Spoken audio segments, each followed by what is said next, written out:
The phone rang just after sunrise, jarring me from the gentle lull of Patagonia's wind against the tin roof of the rescue station. I was halfway through bottle feeding a rescued puma cub, crouched on a wool blanket, the mountains still glowing with first light. We didn't get many calls here, let alone ones from the other side of the world. I cradled the phone between my shoulder and ear, still holding the bottle, when I heard the voice I least expected. "Hey, Isabel. Thought you should know, I sold the lakeside place. Finally. Got enough to clear my poker debts." My hand froze midair. The cub's eager sucking stopped as the bottle slipped slightly. "You did what?" Gerald's voice oozed nonchalance, as if he'd just told me he'd reordered cable. "The cottage. Sold it. You weren't using it, and I figured it was time someone got something useful out of it. Besides, you've got your little animal gig going on. It's not like you're around." My name is Isabel Halloran. I'm 28 years old, and I've spent the last 6 months stationed at a remote wildlife rescue center in Patagonia. Every sunrise has been spent among howler monkeys, condors, and the occasional injured puma. The lakeside cottage was mine. Half mine, anyway. My childhood refuge, nestled in the Adirondacks, co-owned with my best friend Melanie. My mother had willed her half to me, and it had taken nearly a year of probate and legal gymnastics to untangle it from Gerald's fingers. When the dust settled, we had a joint ownership agreement, ironclad. Gerald had no legal right to sell it, not without both our signatures. He knew that. Or maybe, in true Gerald fashion, he just hoped no one would notice. I stood slowly, heart pounding. "Gerald, you can't sell that place. It's co-owned." Yeah, I know all that." He sounded annoyed. "But Melanie was always fond of me. She'll understand. Besides, I needed the cash. Got a buyer who wasn't picky. Paperwork's already signed." My vision tunneled. "You forged my signature." He laughed. "What, you gonna call the feds on me from a llama hut?" I didn't respond. I simply ended the call. My fingers trembled as I dialed Melanie. It rang twice before her familiar voice picked up, half asleep and groggy. "Isabel? It's like 5 a.m. What's wrong?" I told her everything. Every vile syllable Gerald had uttered. There was a long pause, followed by a hissed curse. "He forged your signature. Isabel, that's a felony." I sank onto the floor, the cub curling into my side. "Can he actually get away with this?" "No," Melanie said firmly. "We have the joint deed. The contract explicitly states neither of us can sell without the other's written consent. This sale isn't valid. At worst, he tricked the buyer. At best, it's just hot air." A shaky breath escaped me. I wasn't powerless. Not this time. But the damage was done in other ways.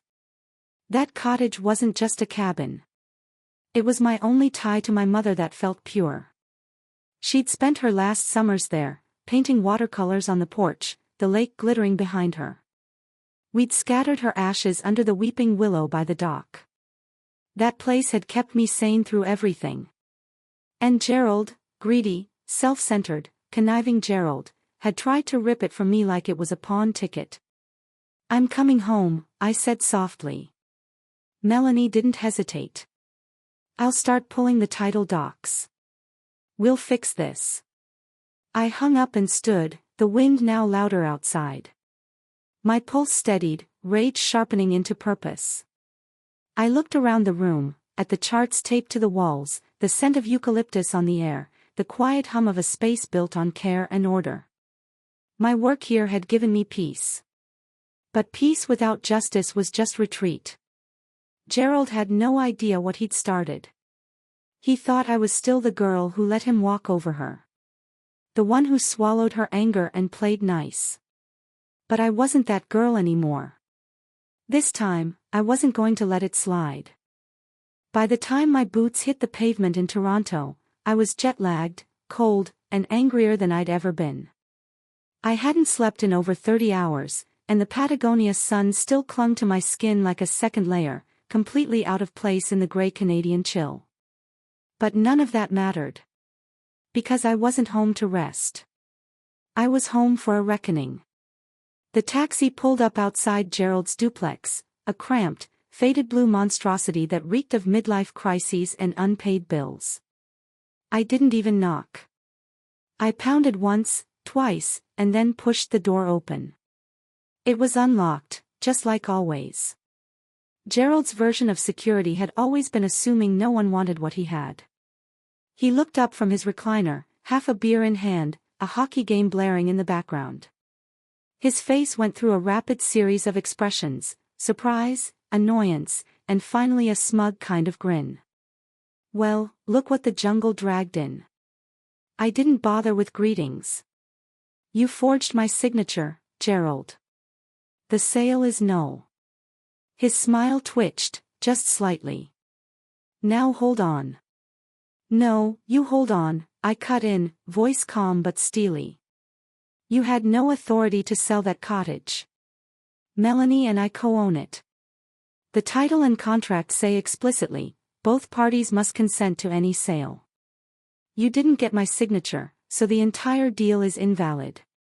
He leaned forward, beer sloshing slightly.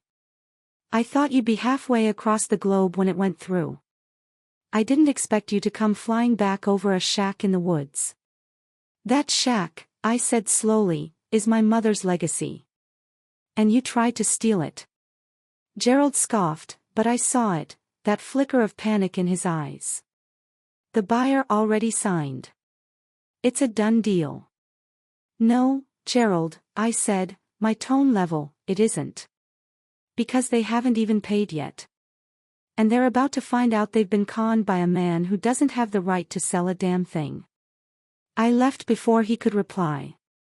There was no need to argue. The paperwork would do all the talking. That afternoon, I met Melanie at her law office downtown. She was already sifting through the folder we'd compiled over the years, our original purchase agreement, the co-ownership clause, even the notarized addendum we added when my mom's will transferred her share to me.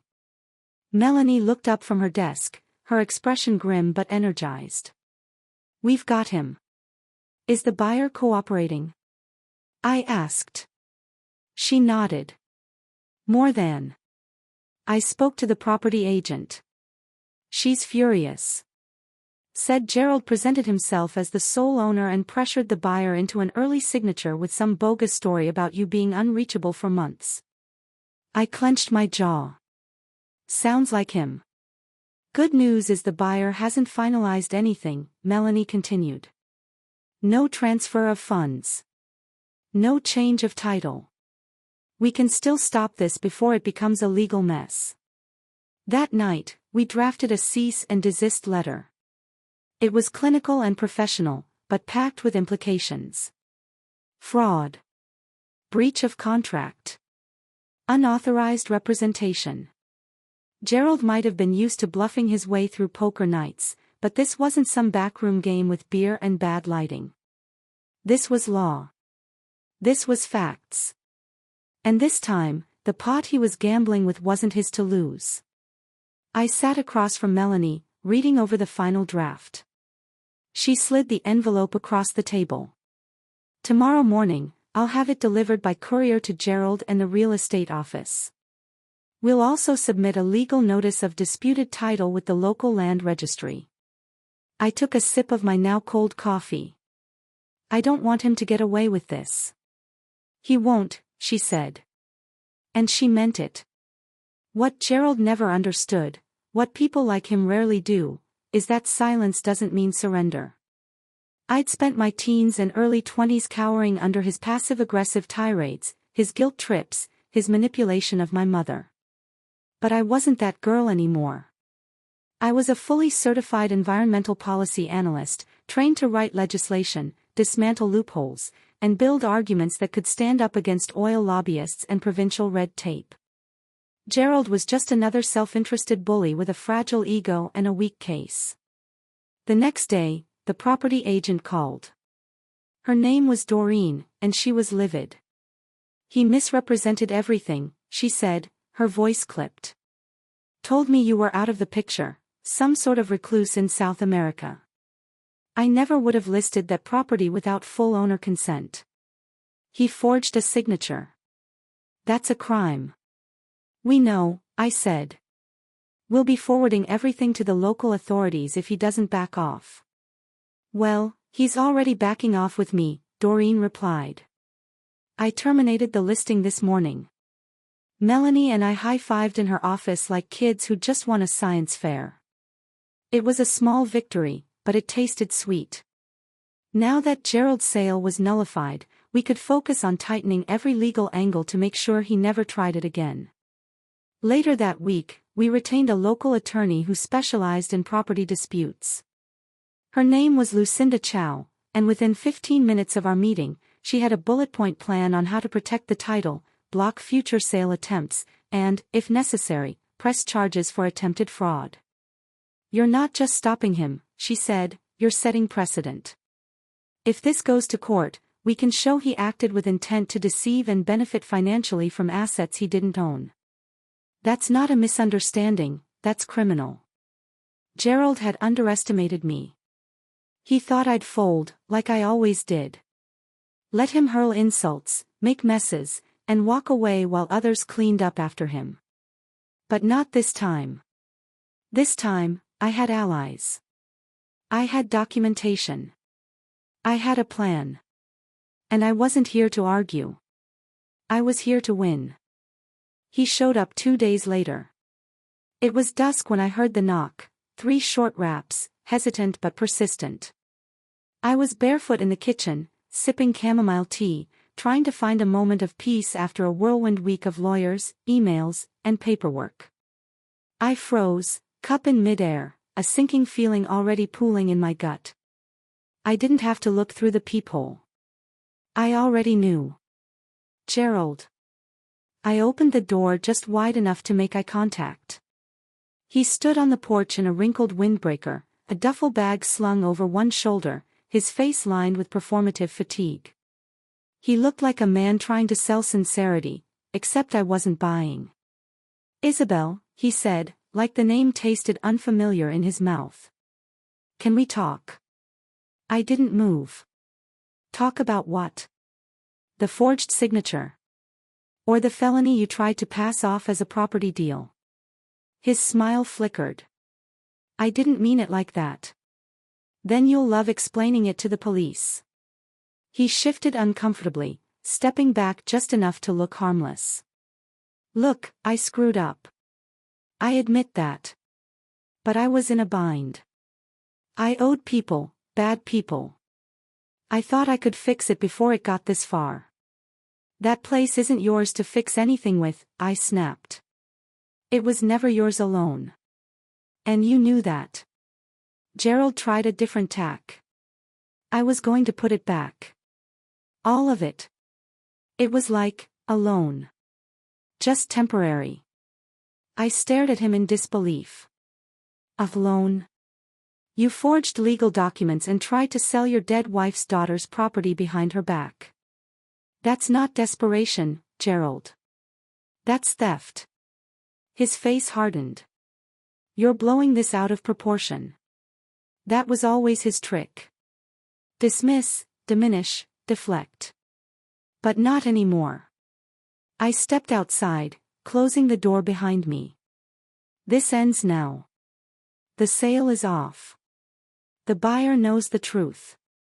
The listing is terminated. You're not getting away with it." Gerald's confidence wavered. "You really called the buyer?" "No," I said. "Melanie did. Then she contacted a municipal investigator. That shut him up." The moment the words left my mouth, I saw his whole facade crack. His shoulders slumped. His eyes darted toward the street like he was already calculating how fast he could disappear. But it was too late for that. "I didn't think it'd get this far," he muttered. It got this far the moment you decided you could steal from me and get away with it. I turned and went back inside, locking the door behind me. The next morning, Melanie and I met with Lucinda and a municipal investigator named Dave Connolly. Dave looked like someone's favorite uncle, but he had the blunt, clipped manner of a man who'd dealt with 100 Geralds in his time. Forgery, misrepresentation, attempted fraud, this isn't just a civil issue anymore, he said, flipping through our folder of evidence. You did good work keeping records. Most people don't. This will hold up. And the buyer? I asked. He's already filing a formal withdrawal, Lucinda replied. Turns out he felt uneasy from the beginning. When we showed him the deed, he backed out completely. No payment transferred, no binding deal. He's willing to give a statement if it comes to that. It was happening. Not just restitution, but real, tangible justice. For the first time in my life, I wasn't bracing for impact. I was leaning forward. Prepared. That afternoon, we submitted our report to the local authorities. Gerald was formally served a letter of intent to pursue criminal charges if he attempted further contact or interfered with the property in any way. Later, back at my apartment, I stood at the window, watching the rain bead on the glass. I should have felt drained. Wrung out. But instead, I felt something I hadn't in years. Solid. Every lie he told had a paper trail now. Every manipulation was catalogued, dated, stamped. I wasn't trapped in his story anymore, I was writing my own. That night, he called. I let it ring. Then I blocked his number. This wasn't about payback. It wasn't even about the cottage anymore. It was about reclaiming the parts of myself I'd let him chip away for years, my voice, my strength, my right to draw a line and say, not anymore. Gerald had built a house of cards on old habits and assumptions. And now it was collapsing, one legal document at a time. He thought I'd fold. Instead, I'd built a wall of facts, lawyers, and courage. And now he was the one left out in the cold. The moment my boots touched the gravel drive in front of the lakeside cottage, I felt like my lungs could finally expand. It was late April, and the air in northern British Columbia still carried a bite. The pines were just starting to rouse from their winter hush, and the lake mirrored the overcast sky like a sheet of dull silver. The house stood there like an old friend waiting patiently to be remembered. Weather-worn, but still intact. Still mine. I stepped out of the truck and just stood there for a moment. Breathing it in. The scent hit me first, pine needles, damp earth, and something faintly floral that had always lingered around the porch, even in winter. My mother's scent. Not her perfume, something deeper. A blend of the rosemary she grew by the windows and the cedarwood soap she kept in the bathroom drawer. The porch creaked beneath me as I climbed the steps. Same as it always had. Same as it had when I was 10 years old, dragging a fishing rod and a peanut butter sandwich behind me. Same as when Mom and I spent one last summer here, painting driftwood and watching the stars in silence. I unlocked the door and pushed it open. The cottage welcomed me without hesitation. It smelled like dust and pine and sun-faded pages. The light filtered through the dusty windows in angled shafts, catching on the same old quilted throw, the same cracked ceramic bowl on the entry table. And beneath all of it, the floorboards groaned just as I remembered, with a rhythm that felt like memory itself. Melanie arrived an hour later, arms full of groceries and a toolbox. Still standing, she grinned. Though that deck is one wobble away from collapsing. I smiled. It's good to be home. The next few days passed in a blur of paint fumes and satisfying exhaustion. We scrubbed the kitchen tile, repainted the living room in warm cream, and replaced the moth-eaten curtains with sun-yellow ones we found on sale. Melanie patched the deck, muttering about screws and rot while I planted lavender along the perimeter, just like Mom used to. We worked in rhythm, an old, comfortable one. No explanations needed. Just two women reclaiming something that had nearly been stolen. At night, we sat on the dock with mugs of wine and blankets wrapped around our shoulders. We didn't talk much. The silence wasn't awkward, it was reverent. This place always felt like a sanctuary, Melanie said on the third night. I'm glad it still can be. It is, I said. Even more now. But peace doesn't always come without echoes. On the fifth day, my phone rang. It was a number I recognized. Not Gerald. My mother. I debated letting it go to voicemail. But something in me needed to hear it. Maybe it was the final piece of closure I hadn't yet acknowledged. Her voice came through uncertain, like she didn't quite know where to begin. Isabel. I heard from Gerald. He said you were being harsh. I just wanted to check in. He's made mistakes, but he's not all bad, honey. He was just scared. I listened, letting the words float in the space between us. Her tone hadn't changed, still laced with that soft, maternal hesitancy that had excused so much over the years. I'm not angry anymore, I said after a long pause. But I'm not excusing him either. He tried to take something that didn't belong to him. And he lied about it. You may choose to forgive him without consequence. I can't. There was a silence on the line. Then, you always were so firm. No, I said gently. I just finally learned to stop compromising myself for other people's comfort. She didn't reply. Just a soft sigh, then, I hope this doesn't tear us apart. It won't, I said. As long as you understand that I'm done carrying other people's guilt. Including yours. We ended the call civilly. No explosions. No tears. Just clarity. And for once, I hung up without feeling hollow. That night, I slept better than I had in months. The legal proceedings moved forward in the background. Gerald had gone silent, no more visits, no more calls. He was likely busy with his lawyer, trying to explain away forged signatures and defunct contracts. I didn't care. The justice system would handle him now. This was bigger than him anyway. The cottage had always been a place of retreat. But now, it was a testament. A line in the sand.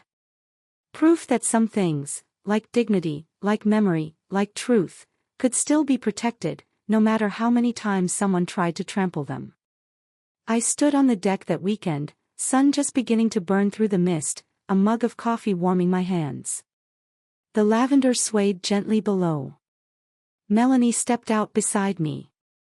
We should get a canoe. I smiled. Let's get two. The letter arrived in a plain white envelope, no fanfare, no warning. Inside, confirmation that Gerald had been formally charged with property fraud and ordered to appear in court within 30 days. The words were stark, clinical, just black ink on white paper, but they felt like a sunrise breaking over the ridge. I read it twice, maybe 3 times. Then I folded it slowly, neatly, and slid it back into the envelope. I didn't feel triumph or vengeance. What I felt was space. The kind of internal stillness that comes after a storm you didn't realize you'd been living in your whole life. Melanie arrived that evening with a bottle of wine and a grin that told me she'd already heard the news. She didn't say, "I told you so," though she could have. Instead, she handed me a glass and clinked hers against it with a soft, "to never letting bastards win." We sat on the porch as dusk melted into evening, the mountains stretching wide and unwavering before us. The lake below shimmered under a slice of moon. Lavender swayed gently at the edges of our view, brushing the air with calm. "You ever think," Melanie said, "how many times we've sat here and wondered if we were strong enough?" "All the time," I admitted. And I took a sip. Turns out we were always strong enough. We just had to stop asking permission. Gerald hadn't spoken to me since the charges were filed. I didn't expect him to. That was fine. The courts would take it from here. His trail of deceit, fake documents, false claims, a forged signature, had collapsed under scrutiny. No amount of charm or misdirection could spin this as a misunderstanding. The system he thought he could bluff was finally holding him accountable. For years, he'd made me believe I was the fragile one. The emotional one. The one who needed to toughen up, lighten up, grow up. But in the end, it wasn't strength he feared. It was accountability. The following week, I cleared out the last remnants of his presence from the cottage. An old fishing rod he left in the shed. A dusty deck chair he'd insisted on keeping. Even a crumpled receipt from a liquor store in Kamloops, buried in the back of the junk drawer like some forgotten relic of self-pity. Gone. The cottage looked lighter. Or maybe I did. I spent my mornings walking the trails near the lake, sketching wildlife in a notebook I hadn't touched in years. I updated my resume for a new conservation project in northern Alberta. Nothing was certain, but that was the beauty of it, I had options. I had autonomy. For once, I was building forward, not just crawling back from something broken. My mother hadn't called again. I suspected part of her still struggled with what had happened, with what she'd allowed to happen. But I wasn't angry. Not anymore. I simply understood now that some people cling to comfort, even if that comfort comes from the very thing that hurts them. I had made a different choice. The final hearing came and went with little drama. Gerald accepted a plea deal that involved a formal apology, financial restitution, and a permanent note on his record. I didn't attend. I didn't need to. Instead, I spent that day at the cottage, barefoot in the garden, planting rosemary by the porch steps. A tribute. A reclamation. Later, Melanie and I cracked open another bottle of wine and watched the stars inch across the sky like tiny migrating birds. "You ever think about selling this place?" she asked suddenly. I looked around, at the warm, glowing windows, the scent of earth and wood and pine, the quiet presence of a place that had both witnessed and withstood my transformation. "Never," I said. "It's not just a cottage. It's proof." Of what? That I can be hurt, and still hold my ground. That I can be wrong, and still find my way. That I don't have to be loud to be heard. Melanie leaned back with a smile. "You sound like a woman who knows exactly who she is." I laughed. "I'm getting there." I'd learned that healing doesn't come in grand declarations. It shows up in small, consistent moments, choosing to say no without guilt. Drawing a line without explanation. Taking up space without apology. Every morning I woke up at the lake, I felt stronger, not because I was untouched, but because I was honest. Because I was building something from within, something no one could take or forge or sell out from under me. Strength, I'd discovered, wasn't a force you wielded like a weapon. It was something that stayed. Even when the storm passed. Especially then.